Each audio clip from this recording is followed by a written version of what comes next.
Moving on to the employee class, with the super or parent class person. For this class, the num employees is going to be the counter for each employee instance created. Starting off with the default constructor, it calls on to the superclass in case any new information was brought in through the superclass, and checks if any info is provided by the user on department name or employee ID. For the constructor passing in the string parameter, it is saying another instance can be created if the department name is created by the user. For the overloaded constructor to create the instance of employee, all super and class parameters must be provided by the user. At the end of each constructor, it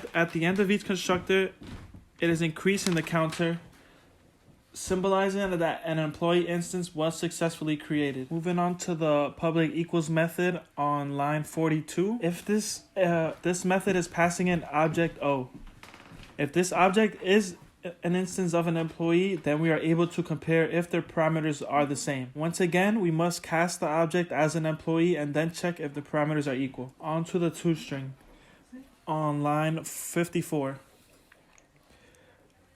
The toString must first call on the superclass to retrieve any information provided through their parameters, and then concatenate them into the employee class parameters. And finally, the compare to method on line 58, it is passing in person P.